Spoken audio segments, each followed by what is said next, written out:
پرتقال سرخ و فواید شگفت انگیز آن.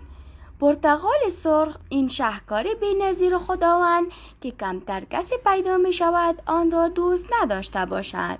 انواع و خواص مختلف دارد که در ادامه قصد داریم به بررسی این خواص بپردازیم. ویژگی های پرتقال سرخ. پرتقال سرخ به دلیل دارا بودن مقادیر بسیار آنتوسیانین برای درمان بیماری های قلبی بسیار مفید است. پرتقال حاوی رنگدانه‌های سرخ رنگ و شفابخشی است که دانشمندان معتقدند آب این پرتقال برای درمان بسیاری از اختلالات از جمله چاقی، بیماری‌های قلبی و حتی سندروم درد روده بزرگ مفید است. فواید پرتقال سرخ: پوکی استخوان. کلسیم موجود در پرتقال سرخ برای سالم نگه داشتن و قوی بودن استخوان‌ها مفید بوده و خطر ابتلا به بیماری پوکی استخوان را کاهش می‌دهد. دوران بارداری. پرتقال سرخ به دلیل مقادیر بالای فولاد که دارد به تشکیل گلوبول‌های سرخ خون در زنان باردار کمک می‌کند که این می‌تواند جنین را سالم نگه داشته و برای رشد جنین در دوران بارداری مفید باشد. سلامت کبد. پرتقال سرخ به بهبود عملکرد اندام‌های بدن کمک می‌کند. لاغری و کاهش وزن. پرتقال سرخ حاوی مقادیر بالای آب و فایبر است که با کاهش اشتها و جلوگیری از پرخوری باعث لاغری و کاهش وزن می شود. سلامت قلب.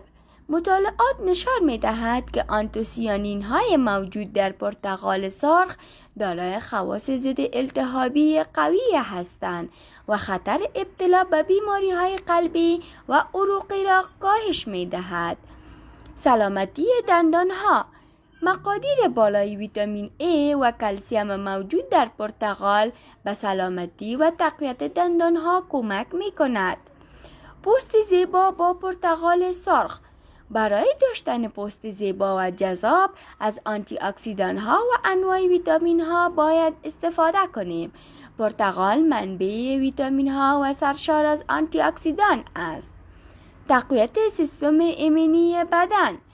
مقادیر بالای ویتامین C و آنتی اکسیدان های موجود در پرتقال به تقویت سیستم ایمنی بدن کمک کرده و خطر ابتلا به بیماری های عفونی را کاهش می دهد. عوارض و مضرات پرتقال سرخ. اسهال. زیاده روی در مصرف پرتقال به دلیل مقادیر بالای فایبری که دارد می تواند باعث اسهال شود. بیماری های کلیوی. زیاده روی در مصرف پرتقال سرخ برای افراد مبتلا به بیماری های کلیوی مضر می باشد چون کلیه ها نمی تواند پتاسیم اضافی را از بدن دفع کند. تشکر از اینکه ویدیوی ما را تماشا کردین و با ما همراه بودین. لطفاً صفحه ما را لایک و سابسکرایب کنید تا بتوانید ویدیوهای جدید ما را تماشا کرده و از آن لذت ببرید و در تعقیب ویدیوهای ما از طریق فیسبوک و چینل یوتیوب ما باشید.